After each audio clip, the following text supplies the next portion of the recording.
Good morning বন্ধুরা। আজকে শুক্রবার, এখন বাজে 9:30। অন্যদিন 9টার মধ্যে কথা বেরিয়ে যান, আজকে একটু দেরিতে বেরোবেন। হ্যাঁ, সেজন্য একটু ভিডিও করার সময় পেলাম। সব হয়ে গেছে, রেডি হচ্ছে কর্তাবাবুকে খাওয়ানো দাওয়ানো হয়ে গেছে, আমাকে টিফিনও রেডি করা হয়ে গেছে। টিফিনের বক্সটা এবার আটকাবো, দেখাচ্ছি। তো টিফিনটা আমি বেড়ে এখানে রেখে দিয়েছি ঠান্ডা হওয়ার জন্য। বক্সটা ঢাকনাটা আটকাবো, তারপরে প্যাকেট করে দেবো। এটা হলো চিড়ের পোলাও। আর কর্তাবাবু কি খেয়ে গেলেন দেখাচ্ছি। এই দেখো, আমার 9টার মধ্যে রান্না হয়ে গেছে। গরম ভাত, তারপরে সোয়াবিনের তরকারি, আলুদের সোয়াবিন দিয়ে অল্প একটু আলু দিয়েছে, উনি তো আলুটা খান না। আর হলো কুমড়ো শাকের চচ্চড়ি। আর তোমাদেরকে দেখালাম চিড়ের পোলাও। কিছুটা আবার কড়াইতে রয়ে গেছে, আর ওনাতে করে দিয়েছি। তারপর প্যাকিং করে, আর টিফিনটা এবার প্যাকিং করবো, করে নিয়ে ওনার পিছনে ছুটবো ব্যাগে ভরে দিয়ে। ওই দেখো, এসিটাও তুমি বন্ধ করো, এইটাও আমার জন্য ফেলে রাখো। আমি তো বেরিয়ে যেতে হবে তোমার সঙ্গে নিচে। চলো যাই নিচে, কত ওকে সিয়াপ করে আসি। সিয়াপ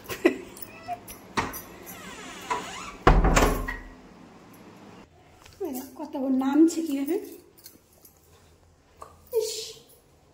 ওনার শরীরটা ভালো নেই, বললাম যে যেতে হবে না, তার যেতেই হবে। ইম্পর্টেন্ট মিটিং আছে, মিটিংয়ে শেষ নেই তাদের।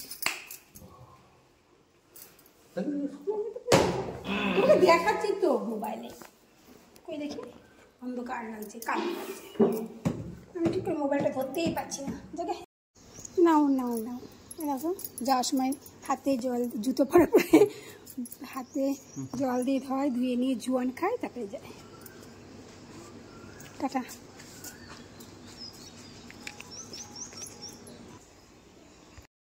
পাম্পটা চালু করি, জানো তো, কারণ কোন সময় কারেন্ট চলে যাবে, সেই সময় জল টল থাকবে না, কারণ জল সব ব্যবহার হয়ে গেছে।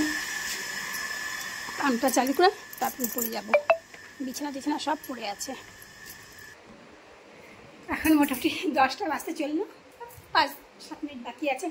বিছানাও তোলা হয়নি, কারণ বিছানাতে তুলতে পারি না। এর আগে ভিডিওতে বলি, কারণ ঘুম থেকে উঠে আমি ফ্রেশ হয়ে আগে রান্নাঘরে ঢুকি, কারণ আমাকে সকালবেলা 8:30 পৌনে 9টার মধ্যে রান্না করতে। উনি 9টায় বেরোয়, আজকে একটু দেরিতে বেরোলেন। আগে রান্না করি, আর শাক পাতা রান্না করতে যেদিনকে ডাল একটা ভাজা টাজা খেয়ে যায় তাও হয়, যেদিনকে শাক পাতা হয় একটু টাইম লাগে। কাল তো কুমড়ো শাক কেটে সব রেডি করে রেখেছিলাম বলে শাক চচ্চড়িটা করতে পেরেছি, আর সোয়াবিন করে দিলাম, সেটাই খেয়ে গেল। তারপরে আবার টিফিন আগে তো কখনো নিত না, কিন্তু এখন নেয়। জবের থেকে ওনার ওই ক্রিয়েটিনটা বাড়াবাড়ি, অনেক রকমের ওষুধ খেতে হয়। সকালে তো 4 রকমের ওষুধ, আর ভাত টাত পেট ভরে ওই জন্য খাইয়ে দিই, যাতে অনেকক্ষণ পেটে থাকে, কারণ অনেক ওষুধ খান তো। আর দুপুরে খায় 8 রকমের ওষুধ। অফিসে এমনি চা ও স্টাফরা করে দেয় চা, যেটা চিনি ছাড়া। এখন তো চিনি ছাড়া বা সুগার ফ্রিও খায় না, কোনো কিছু শুধু চা পাতা দিয়ে লিকার, ওই লিকারটা খায় না। আর 2-3 ধরো বিস্কুট খেলো, ফল টল খায়, হয় শশা পেয়ারা একটু খায়, কিন্তু ওইটুকুনো খেয়ে 8 রকমের ওষুধ, যার জন্য এখন ওনাকে টিফিন করে দিই। আর চিড়ের পোলাও সেই ঘি দিয়ে মিষ্টি দিয়ে সেই পোলাও হয় না, ওই সব বিনস দিয়ে, গাজর দিয়ে, একটু ক্যাপসিকাম দিয়ে একটু ভেজে তারপরে নুন দিয়ে অল্প তেল দিয়ে ভেজে তার মধ্যে চিড়েটাকে ধুয়ে তারপরে দিয়ে নেড়ে চেড়ে নামিয়ে দিই। নুন দিয়ে মিষ্টি ছাড়া ওটাই খায়, কারণ মিষ্টি দেওয়া সেটা তো খেতে পারবেন না উনি, যাতে ওটা খেলে পরে কিছুক্ষণ পেটে থাকবে। আর পেটে থাকবে তো বড় কথা, 8 রকমের ওষুধ খাবে, খালি পেটে ওই 2টা বিস্কুট আর চা খেয়ে বা একটা শশা পেয়ারা খেয়ে কেমন হয়। তার জন্য চিড়ের পোলাওটা করে দিলাম আজকে। অন্যদিন ছোলা সিদ্ধ করে দিই, ছোলা সিদ্ধটা করে তার মধ্যে একটু পেঁয়াজ কুচিয়ে, লঙ্কা কুচিয়ে করে দিই। ছাতু দিই বলতে ছাতু গুলিয়ে দিই না, একটা কন্টেনার আছে লম্বা গ্লাসের মতন, এয়ারটাইট ঢাকনা দাও, ওটার মধ্যে ছাতুটা যতটা দেওয়ার 4 চামচ হোক, 5 চামচ হোক, 6 চামচ হোক দিয়ে তার মধ্যে যতটা নুন লাগে নুনটা দিই। বেশি নুন তো দিলে পরে বুঝতে পারবে না কতটা নুন, আমি একটু পরিমাণ মতো দিই কম করে নুন দিয়ে। আর এয়ারটাইট ঢাকাটা দিয়ে ব্যাগে ঢুকিয়ে দিই, ওখানে গিয়ে জল দিয়ে গুটে খেয়ে নেয়। আজ চিড়ের পোলাওটা দিলাম, এরকম করে চলছে টিফিন খাওয়াটা। তো হাঁপিয়ে যায় যেন। সকালে অনেকে বলে যে ভিডিও দিচ্ছে না কেন, অনেকে বলতে 2-1জন বলে, সবাই আবার ভিডিওতে দেখতে চাও না, যারা আর কি দেখতে চাও। তো সোমা রয় মনে হয় যে বলেছিল যে কেন ভিডিও দিচ্ছে না, তার নামটা নিলাম। তো ভিডিওতে নেই না, প্রচণ্ড গরম। আর খুব সকালটা এত তাড়াহুড়ো থাকে না, আমি কিন্তু এখন চা খাইনি, 10টা বেজে গেছে, চা খাই বলি না যে আমার চায়ের নেশা নেই, কারণ আমার চা খাওয়ার সময়ও নেই, নেশাও নেই। শুধু ওই স্টেশন থেকে কর্তাবাবুকে সন্ধ্যার সময় আনতে যাই, তখন খাই। কারণ ওই ফেরার পথটা ওই অত পরিশ্রম করে আসে, অতটা জার্নি করে এসে ওই চায়ের দোকানে একটু চা খাওয়া, সবার সঙ্গে দেখা, একটু কথা বলা, ওটাতে না মানুষের মনটা অনেকটা শান্তি, মানে কি বলবো, ভাষাটা ভালো লাগে। তারপরে বাড়িতে এসে আবার দেখি সেই, তো ওই সময়টা আমি একটু খাই ওই তো এতটুকু ছোট্ট কাপে 2 চামচ চা, ওটা খাই এই কারণেই যে যেহেতু ওখানে দাঁড়াই বসি, ওখানে সময়টা কাটাই, চা খাবো না, এই কারণেই খাই। তাছাড়া আমার চায়ের নেশা নেই। আর শনি রোববারটা অনেকটা টাইম থাকে, কারণ দেরি করে উঠি, জল খাবার আদৌ কপালে জুটবে কি জুটবে না জানি না, রান্না বান্না কাজকর্ম করতে করতে অনেকটা দেরি হয়ে যায়, যেহেতু তখন 9:30 10টা বেজে যায়, কোনোদিন 11টাও হয়তো বেজে যায় চা খেতে খেতে। কারণ আমার সেদিনকে কথাও একটু দেরি করে উঠে আমি ডাকি না, আর আমিও বলি ঘুমিয়ে থাকো, আমার কারণ অনেক কাজ থাকে, বাইরের কাজকর্ম সেরে একবারে ঘরে আসি, এসে তখন চা খাই। সেদিন আমি চা দিয়ে বিস্কুট হোক, পাউরুটি হোক, যাই হোক একটু খেয়ে টেরি, মানে জল খাবারের কাজ করে, সেজন্যই চা খাই। তো আমি এখন চা কিছু খাইনি, জল খাবারও খাইনি, 10টা বেজে। আবার কি কাজ, বিছানা তুলতে কর্তাবো রান্না হয়, রান্নাঘরের অবস্থা তো যা তা হয়ে থাকে, সবজি কাটার জায়গা, গ্যাস ফ্যাস, মানে কোনো রকম রান্না করে ঢাকা কোনোদিন কড়াই ঢাকাও থাকে না, এরকম অবস্থা হয়। ওই অবস্থায় মানে কর্তাবাবু বেরিয়ে এসে আমি খাটে চলে আসি বিছানাটা তুলতে। এতক্ষণ বিছানাটা পড়ে থাকে, বাজে লাগে, তো এখন বিছানাটা তুলবো।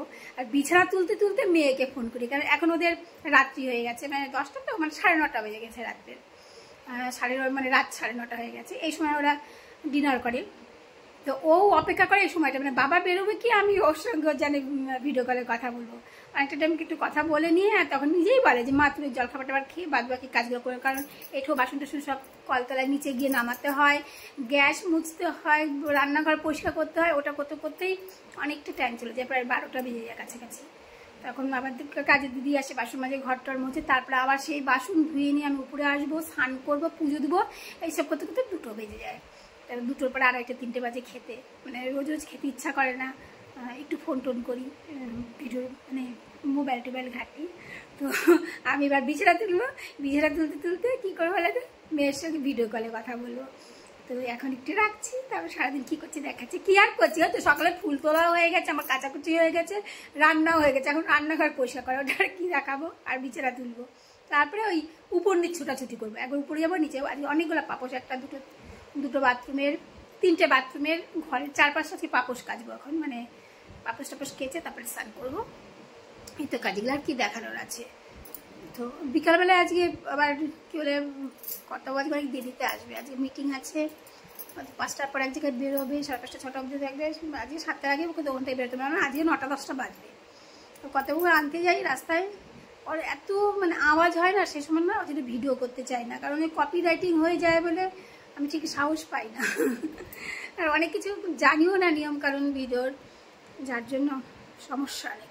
রাখি একটু মেয়ের সঙ্গে কথা বলি, হ্যাঁ সে কাল রাতে কথা বলি, কারণ রাতে বলতে তাই 1টা 1:30 পর্যন্ত কথা বলেছি, আমাদের রাত 1:30 মানে ওদের সকাল তখন কটা 12:30 পর্যন্ত। আমি ওকে বলছি যা তুই স্নান করে নে, খেয়ে নে, জামাই অফিস চলে গেছিলো, ওই ঘরে একা ছিল, যে যাচ্ছি ও ছাড়তে চাইছিল না, কিন্তু আমি বললাম না ওকে ছেড়ে দিয়ে আমারও 1:30 বাজে, আমাকে শুতে হবে। তাও শুয়েছি বলে আমি 1:30টার মধ্যে ঘুম আসিনি, কারণ যখন আমার 2:30 বাজে তখনও দেখছি আমি জেগে আছি, জানি না, তারপর হয়তো 3টের দিকে হয়তো ঘুমিয়েছি, আবার তো সকালেই জেগে গেছি। একটু কথা বলে এসছি আগে বিয়ের সঙ্গে। পাপড়গুলো সব নামিয়ে নিয়ে এসছি, বাসনগুলোও নামিয়ে নিয়ে এসছি। এবার কী করে জানো, কুকুরটাকে জল দেবো, ও লম্বা জিভ বেরিয়ে গেছে ওর, ওকে আগে জলটা দিয়ে দিই। নে তো জল তৃষ্ণা পেয়েছি জানি, জলটা শেষ করে দিয়েছিলিস তো, খেয়ে নে, গলা শুকিয়ে গেছে তোর। এবার সব পাপোশগুলো কাচবো, কেচে নিয়ে উপরে চলে যাবো, রোদ উঠে গেছে। এই তো রান্নাঘরের অবস্থা, এবার রান্নাঘর পরিষ্কার করবো, হাঁপিয়ে গেছি নিচে কলতলায় কাজ করে, রোদ এত গরম, রোদের তাপ না দেখো, যেন গা দিয়ে জল বেরোচ্ছে, ভাবতে মনে হচ্ছে গায়ে জল ঢেলেছে, আমরা হাত দিয়ে গা দিয়ে টপ টপ করে জল পড়ছে।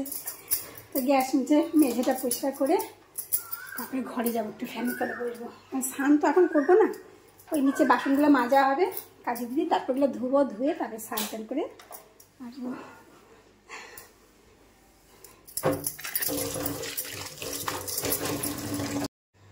গ্যাস ট্যাস মুছে নিলাম, মুছে নিয়ে দুধটা এসছে, দুধটা চাপিয়ে দিলাম।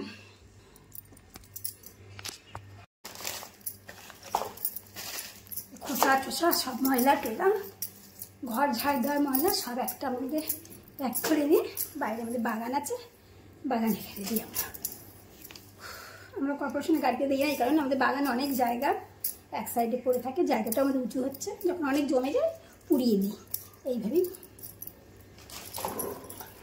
চলছে। ঘেমে পুরো স্নান হয়ে গেছে, চুলগুলো প্যাচ প্যাচ করছে ভিতরে, ঘেমে আঠা তো তবুও আজকে আমি শ্যাম্পু করবো না, আজকে দ্বাদশী শ্যাম্পু করবো না, কালকে শনিবারও করবো না, রবিবারও করবো না, তেল মাখবো, আজকে রাতে হয়তো তেল মাখবো, সোমবার একবারে, কারণ সোমবারে শিবের পুজো করা হয় তো, যার জন্য সেদিনকে শ্যাম্পুটা করি, কারণ রবিবারে আমিষ খাওয়া হয় আমার, কালকে শনিবার নিরামিষই হবে। তো একটু রাখি এবার আবার কলতলা যেতে প্রচণ্ড, এবার তখন রোদটা কম ছিল, মানে রোদ ছিল যখন পাপড়গুলো কাটছিলাম তাও সহ্য করা যাচ্ছিলো, এখন আর সহ্য করা যাচ্ছে না, একদম ঠাটাপাড়া রোদ হয়ে গেছে। ওগুলা ধুয়েই বাথরুমে ঢুকবো, বেশ অনেকক্ষণ ধরে জল দিয়ে স্নান করে আরাম করে তবে আসবো। এই স্নান করে আসলাম, সে কাজকর্ম সেরে নিয়ে মেয়ের সঙ্গে আবার আড্ডা জুড়ে দিয়েছিলাম, মানে 1টা পর্যন্ত, আমাদের 1টা মানে ওদের রাত্রি 12:30, ওদেরও ঘুমের টাইম হয়ে গেছে, আমাদের এবার ঘুমা বলে তারপরে ওদের সঙ্গে আড্ডা টাড্ডা মেরে তারপরে স্নান টান করে শান্তিতে অনেকক্ষণ স্নান করে এলাম, এবার পুজো দিব। তো ওর সঙ্গে কথা বলার তো একটা নির্দিষ্ট টাইম ছাড়া কথা বলা যায় না, যে দুপুরবেলা আমার সমস্ত শেষ হবে, পুজো টুজো সেরে তারপরে শোয়ার সময় কথা বলবা কিছু, কারণ ওদের তখন মধ্যরাত্রি, তখন ওরা ঘুমোবে। আর যখন ব্যাঙ্গালোরে ছিল তখন যখন খুশি রাত্রি বেলায় আমরা কাজকর্ম সেরে কথা বলবো, এখন কাজকর্ম সেরে তখন সকাল হয়, কাজকর্ম সেরে রাত্রি 1টা-1:30 পর্যন্ত কথা বলি, আর এইদিকে সকালের দিকটায় কথা হয়। এই টাইমটা যে টাইমটা মেনলি মানে ফ্রি টাইম, যেটা স্নান খাওয়া দাওয়া পুজো টুজোর পরে রাত্রি যেটা হয়, সেই সময়টা হয় না, সেটার মধ্যরাত্রি। তাই ওর সঙ্গে কথা বলা মানে একটা নির্দিষ্ট সময় ছাড়া কথা বলা যায় না, যেটা আগে ছিল না, এখন সেটা হয়েছে। তাও তো এখন যেমনভাবে ওর কাজকর্ম শুরু হয়নি, এখন শুধু আমায় চাকরি করছে, ও তো এখন কিছু করছে না, ও শুরু করলে সেটাও বুঝি বন্ধ হয়ে যাবে, জানি না কতটুকু কথা বলতে পারবো মেয়ের সঙ্গে, সেটাও এমনিতে তো দূরে থাকে, অত দূরে যে সাংঘাতিক মন খারাপ লাগে, তাও ভিডিও কলে কথা হয় দেখে ভালো লাগে, দুবেলা অনেকক্ষণ আড্ডা মারি। তো ও যখন কিছু শুরু করবে কাজকর্ম তখন তো সেটাও হবে না, সেটা যেন মনটা খারাপ লাগে। তবে না আজকে এখানে রাখছি, কারণ ভিডিওটা অলরেডি বড় হয়ে যাচ্ছি গল্প করতে করতে, অত বড় হয়ে গেলে না ভিডিওটা কেউ দেখতে চায় না, আর স্টেশন যাওয়াটা এগুলো সব শর্ট ভিডিওতে দিব, আর বড় ভিডিওতে ওই সমস্তগুলো দিব না। তো এখনকার মধ্যে রাখছি, টাটা, সবাই ভালো থাকবে।